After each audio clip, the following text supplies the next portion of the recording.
Charlie Chaplin once said, "Life is a play that does not allow testing. So sing, cry, dance, laugh, and live intensely before the curtain falls." Mark is a 64-year-old young retired architect from Australia. He was in Scotland in May 2022 and decided rather than flying back to Australia would travel overland, enabling him to explore the cultures, the architecture, and meet with the people along the way. His trip has taken him through France, Italy, Albania, Turkey, Georgia, Kazakhstan, Uzbekistan and India, traveling via bus, train, bike and boat. And he has filmed the whole experience, which is available for all online on his blog, Sphere Observations. And that, friends, is his Theatre of Joy. Hello. Welcome to the podcast, Theatre of Joy. Today I'm very excited to bring to you Mark Buttrose. Mark is a traveler. He's going around the world on his motorcycle. He's an Australian and he's also a filmmaker. He's recording it all in blogs and on footage and film. And it's going to be such an interesting conversation. I'm so excited. And we'll go across to Mark now. And Mark, thank you. Let's have it. Thank you, Helene. Well, so how did I start traveling, I guess is the question. Is I went to go and see my son in Scotland. Mm-hmm. And then I thought, do I just fly back? Because there's this amazing world in between. And so I've decided to take buses, trains. Oh. I had a bicycle. Wow. And when I go to Pakistan, I have a motorcycle.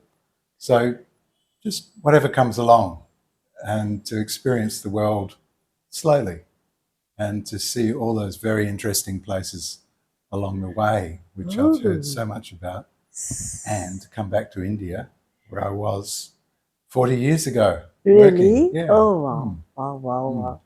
Yeah. 40 years. India's changed a lot since then. It has.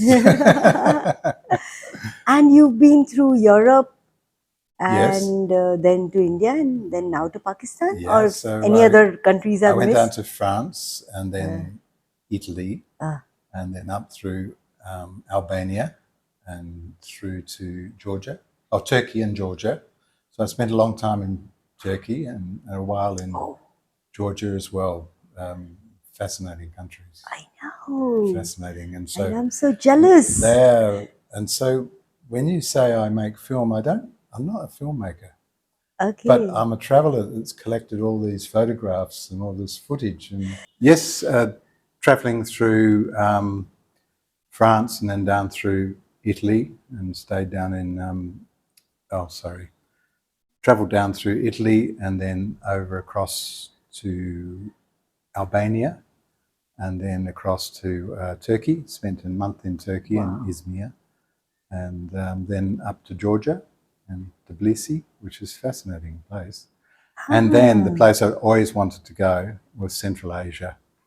And Central Asia has always fascinated me because having worked in India 40 years ago, I knew a lot about the Mughals, and this is where the Mughals came from. And so I was just fascinated to see the architecture of Central Asia.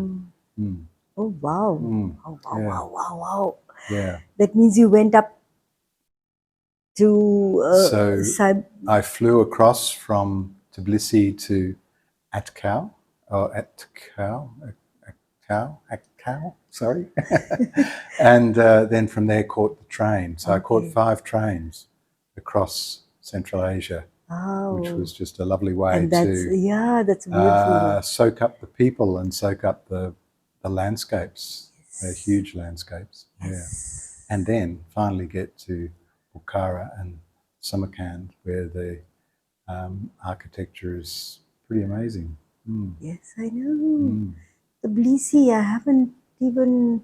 I mean, of course, I know there's a place called Tbilisi, but it hasn't even figured in my world ever. Well, it hadn't mine either until I went there, and it's just this mix. because I have my background is as an architect. I'm a retired architect. And when I got to Tbilisi, I couldn't work it out. I just could not work the architecture out. They had there was a lot of Persian architecture there, which surprised me. And a lot of, I guess, just standard, English architecture almost. So it was this real melting pot of styles of architecture. And finally, I unravelled the history and realised that Persia had run them for a while, and of course Russia had.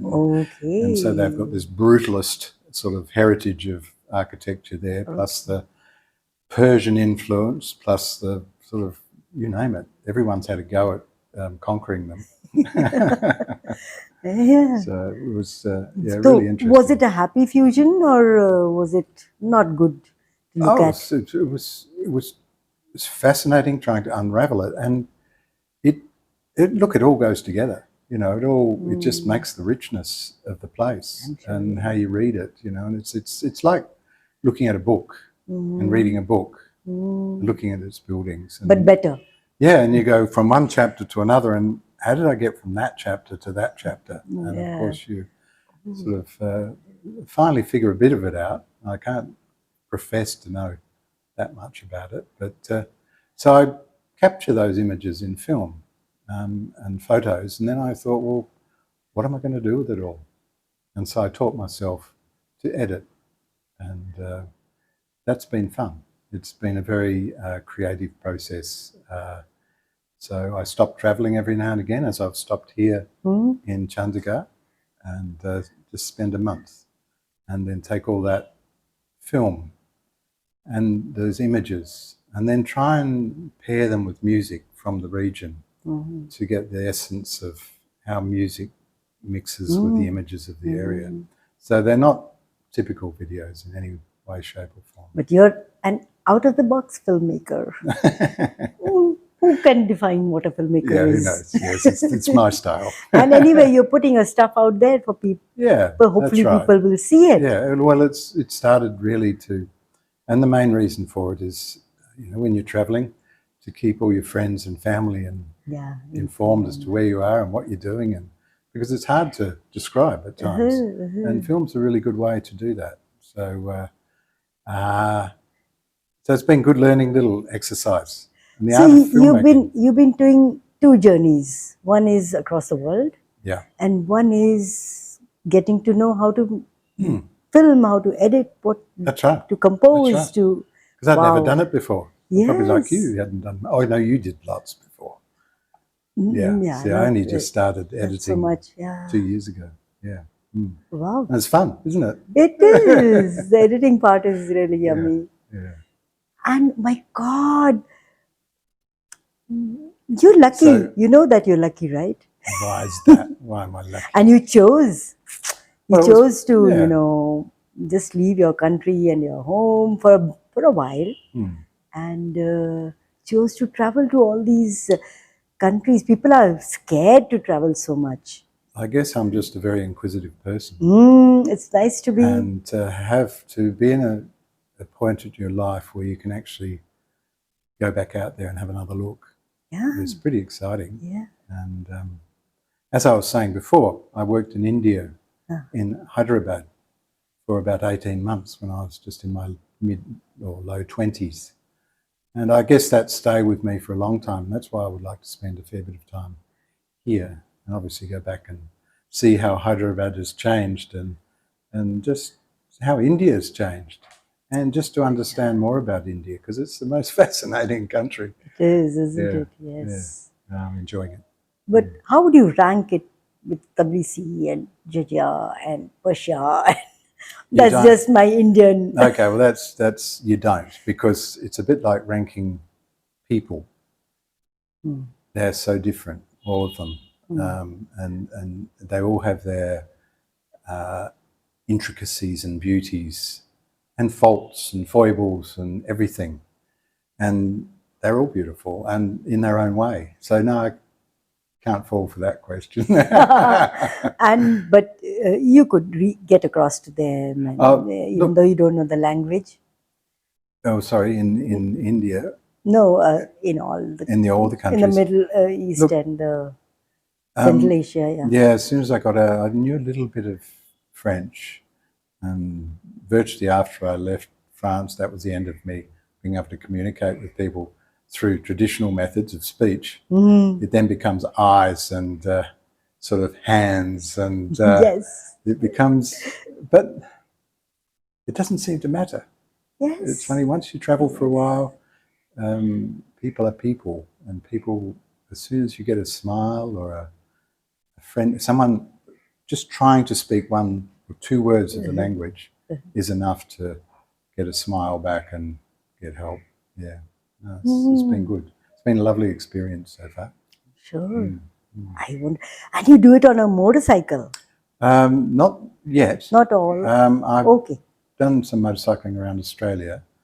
When I go to Pakistan, I have a motorcycle ready to go there. But I've had a little fold-up bike. So a little bicycle which folds up that I could take in the aeroplane and take in the buses and the trains. But I left that in Bukhara with a lovely person there because I didn't think riding a bicycle on the streets of India was going to be perfect for me. I'm a bit slow. Also, yeah, the distances are long. Yeah. It's hot. Yeah. Yes. Yeah. Yes, So yeah. So every country, the weather changes and you adapt according to, and leave the stuff behind and go pick up more stuff. That's right. In the next country. The thing is to travel very lightly. Yeah. So you don't carry lots of things because you don't really need much at all. Yeah. Oh yeah. When you come down to it, yeah. I did buy a new shirt here. Yeah. But, 2 or 3 shirts and not much else. Yeah. So what would you say was the most amazing experience you had? Oh, gee. Look, I think one thing that stuck out a lot, and I think it's going to happen again, here, is that when I got to Kazakhstan, so at Kar, which is right on the in the Caspian Sea, on the border of the Caspian Sea there, I was looking for train tickets, and every agency was closed. Everywhere I went, there either wasn't there. And I just got taken in by some people that ran a security shop. And all of a sudden, they're all sitting around a table with cakes and biscuits and trying to sort this problem out for me. And then, before an hour, I had 5 railway tickets and a plane ticket, and then I was invited to dinner, and they're just the most hospitable people. And I was trying to work out, because you wonder why these people are the way they are. And I had some other friends that had been in Central Asia, and I asked them, I think it may be to do with that. I don't know, but I think it may be something to do with their nomadic lifestyle. They're just such. They're used to people. travelers and getting the news and on the trains, with the people on the trains, you get basically taken into their family on the train. It was just beautiful. It was really it was really special. So that did stand out to me. Kazakhstan, Uzbekistan, very special countries. And from the architectural point of view, to see the Timurid Empire, which was the beginning of the Mughal Empire, and we have Babur come down through Kabul and then start the Mughal Empire down here. And just to see and to trace that beautiful architecture of Shah Jahan and the Taj Mahal and Fatehpur Sikri and all those. And the food magnificent, and the clothes. The biryanis. Yes, I've tried to understand where the biryani come from, and I'm pretty sure it must come from Central Asia with the Mughals. I'm sure, yes. Yeah. You're right. No, I'm grateful for all these cultures being in India, although they, mixed viewpoints.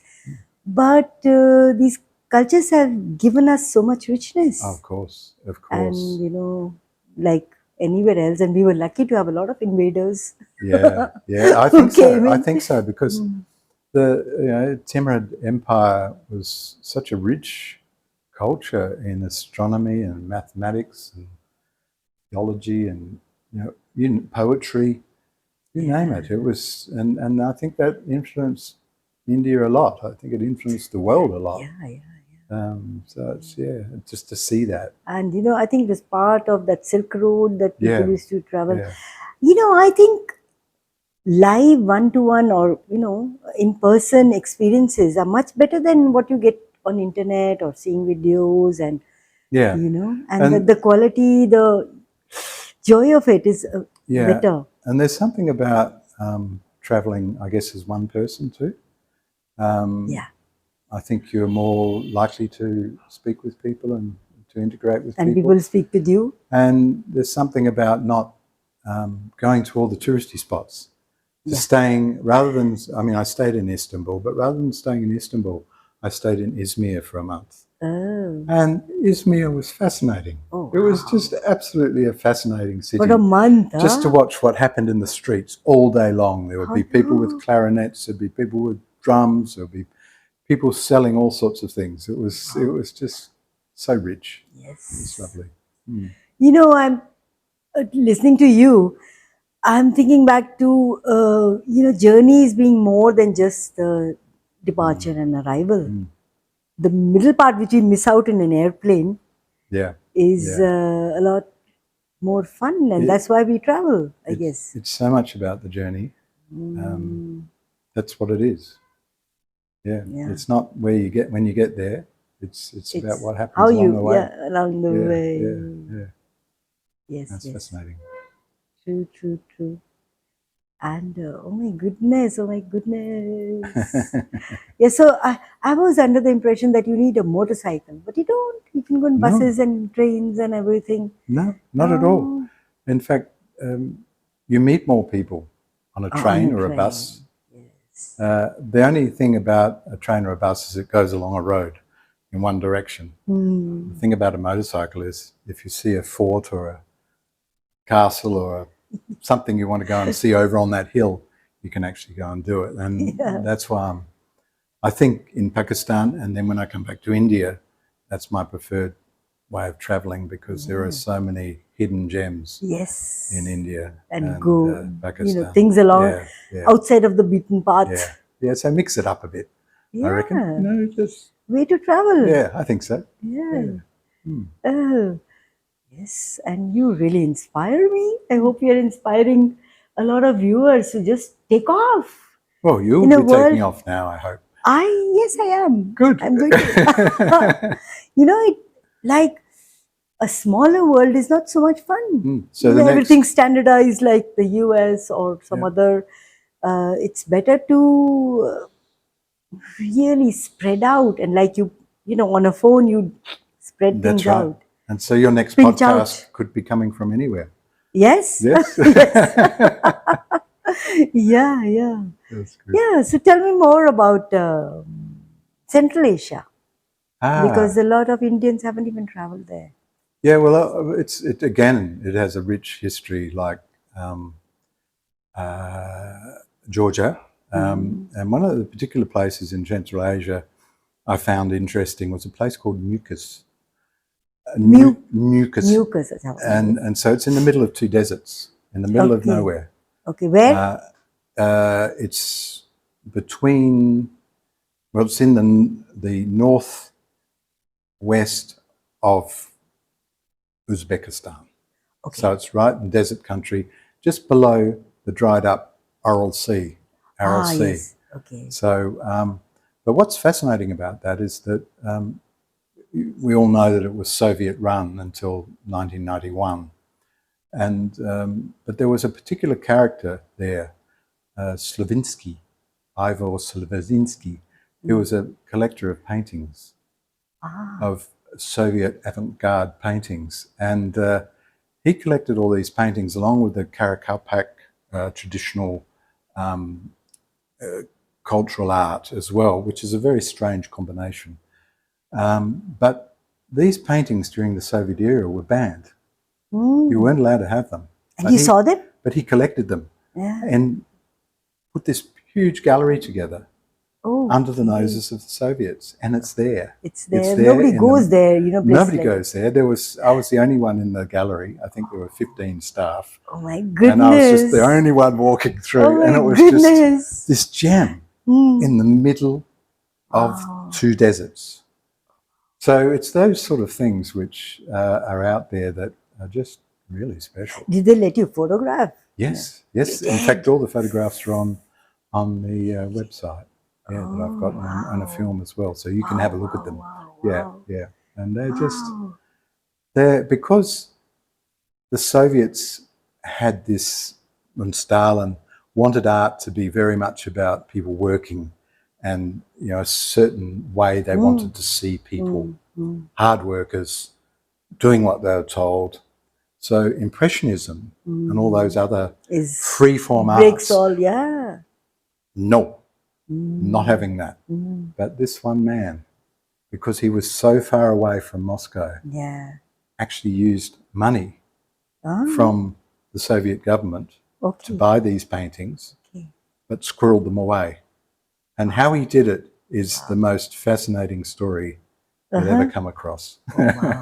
So that's just one story of traveling across Central Asia. I know. Yeah. And I mean, if we stopped going to YouTube every time we wanted a new experience and actually went out and traveled, even in your own city, you could get to know a lot more than you know. I'll leave you with a really good example of that. And I did motorbike a lot around Australia, and I ended up in a little place called Gascoyne Junction, which is, I think it has about 30 or 40 people.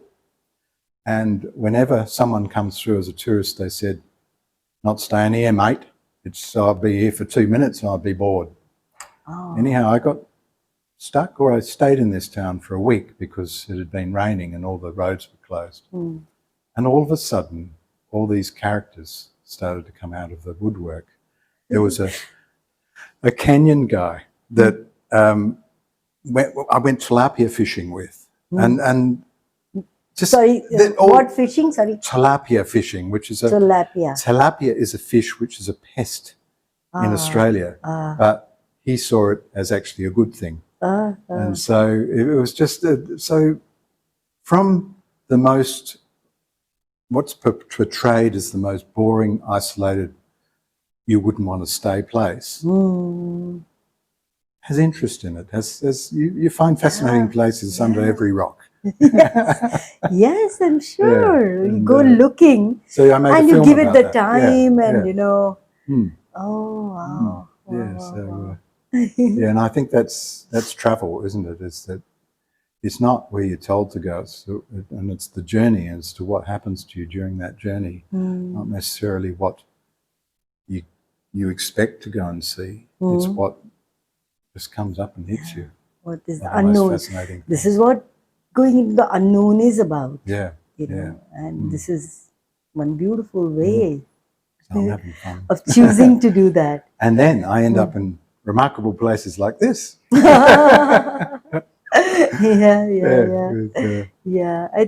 your since Jessie is not family. done. So you stayed for a month in one place you were talking about? In Izmir, or in Georgia. Izmir, in Georgia.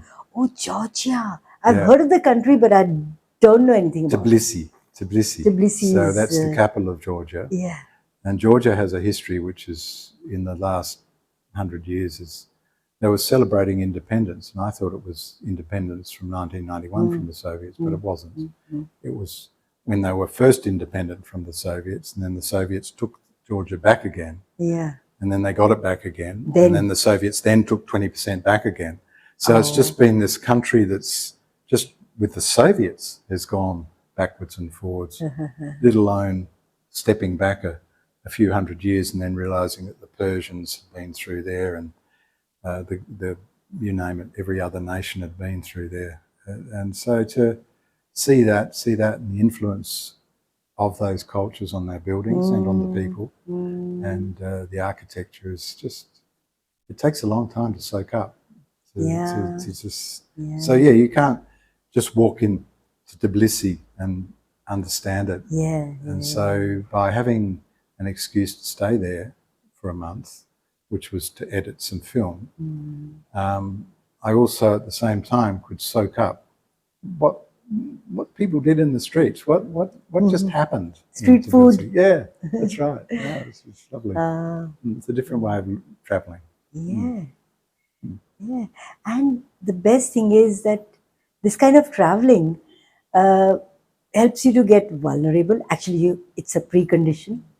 You I have to think be so. vulnerable Yep. and in allowance and open and in what they're calling oneness, and Yeah. which is supposedly difficult to achieve. Best way, travel. It is. It is. You know, And you don't think the other person is the other and you are Yeah. it. And it's happy not knowing what's going to happen, you know, and seeing that as exciting. That's the beauty rather of being in the unknown, yeah. And seeing that as exciting rather than fearful of Yes, that. And yes, I think of once you course. see life through those eyes, it sort of opens it up. Yeah. It's pretty exciting. It's needless to say, I'm thoroughly jealous and Well, envious of you right now. I expect to see your next podcast on the road. On the road. I know. Yeah, why not? It's a great idea. Yeah. Let's do this. Let's get out. Yeah, you could interview And, people you know, all over instead the of world. sitting with our phones and, Yes. you know, Yeah. trying to experience the world, what better way than this? That's right. And like a country like India, it's not expensive. It's not that expensive to travel around in Not at trains and buses. Not at all. Not at all. Very accessible. Yeah. So all of you out there, go wear your traveling shoes and take your traveling feet to places and feel better about yourselves also and other people also. We become so contracted and, you know, feeling like separation from everyone because we stay at home and look into our phones and listen to what other people are telling us, like me here. Thank you That's right. very much, Mark. Thank you. I'm for so having glad me. we did this. It's been fun. Yes. Thank you. And even I got to hear a lot of about your journeys and all that I wouldn't have otherwise. That's the joy of conversations. Yes. Great. Now I'm going to interview you. Thank you so much. God Okay. bless you. You too. Thank you.